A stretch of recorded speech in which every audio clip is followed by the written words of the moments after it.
Imagine receiving $10,000 unexpectedly, not as a lottery fantasy or dramatic windfall, but as a quiet deposit into your account on an ordinary morning. And notice how your mind begins to shift before you spend a single dollar, because the change is not immediately about consumption, but about perception, about the subtle transition from reacting to money toward briefly controlling it. And that moment reveals something deeper than the number itself.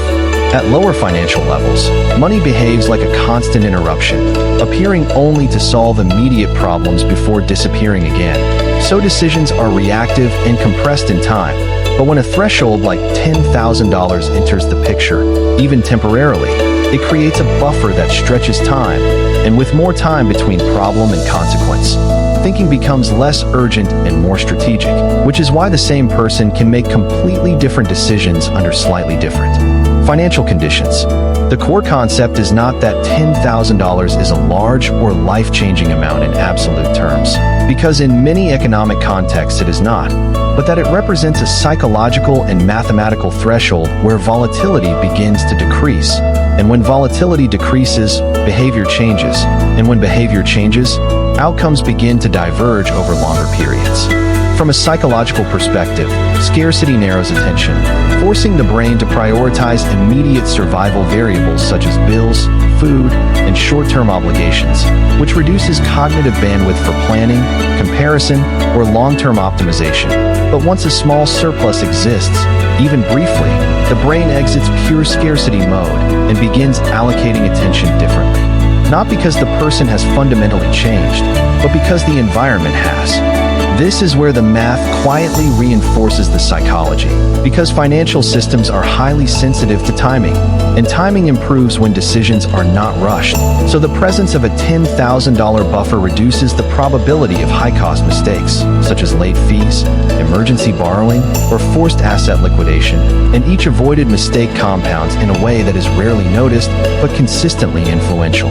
Consider two individuals with identical income and expenses, where one has no savings and the other maintains a $10,000 buffer, and introduce a small disruption such as a car repair or medical expense, and observe how the outcomes begin to diverge, not dramatically at first, but through subtle differences in response, where one absorbs the cost internally while the other must import external capital, often at a price.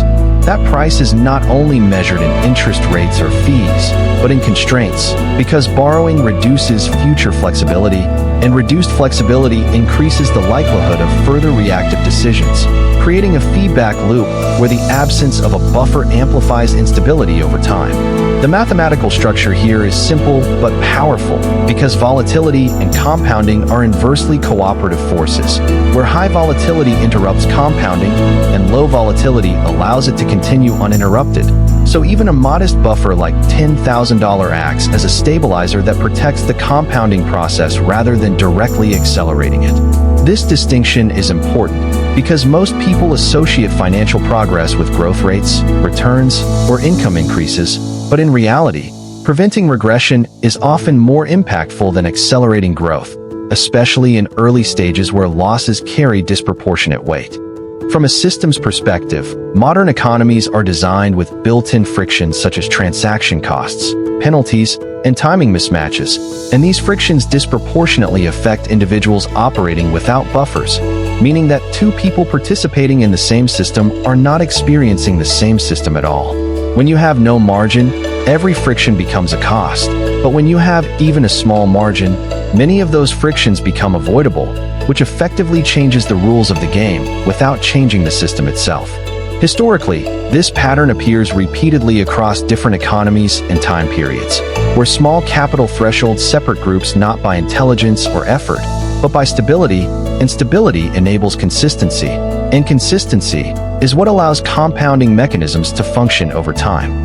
This is why the idea of $10,000 changing everything is not about the number as a goal, but about the transition it represents, from fragility to partial resilience, from constant interruption to occasional control, from reactive decision-making to selective action. There is also an identity shift that occurs quietly in the background, because when you operate with a buffer, even a temporary one. You begin to see money less as something that passes through you and more as something that can be directed, and that subtle change influences behavior in ways that are difficult to measure but easy to observe over long periods. You might delay a purchase not out of fear but out of preference, or choose a different financial tool because you have time to compare options, or simply experience less urgency in everyday decisions. And each of these small changes accumulates into a different financial trajectory. At the same time, it is important to recognize that this threshold is not permanent unless it is maintained, because the system does not preserve buffers automatically, and without consistent behavior, the same forces that created instability before will gradually reappear. This is where many people misinterpret the effect, assuming that reaching a certain number permanently changes their situation, when in reality it is the ongoing presence of that buffer, not the moment of reaching it, that sustains the shift. The deeper lesson is that financial systems are not only about how much you earn or invest, but about how much disruption you can absorb without altering your long-term path. And that capacity begins to emerge at relatively modest thresholds compared to what is often emphasized in public discussions about wealth. So when people say that $10,000 changes how you see money, what they are really describing is a transition in how time, risk, and decision-making interact, where the absence of constant pressure allows underlying strategies to finally take effect. And once you experience that shift, even briefly, it becomes easier to recognize that the early stages of financial stability are less about dramatic gains and more about quietly reducing the frequency and impact of negative events. In that sense, the number itself is not the transformation, but the conditions it creates are.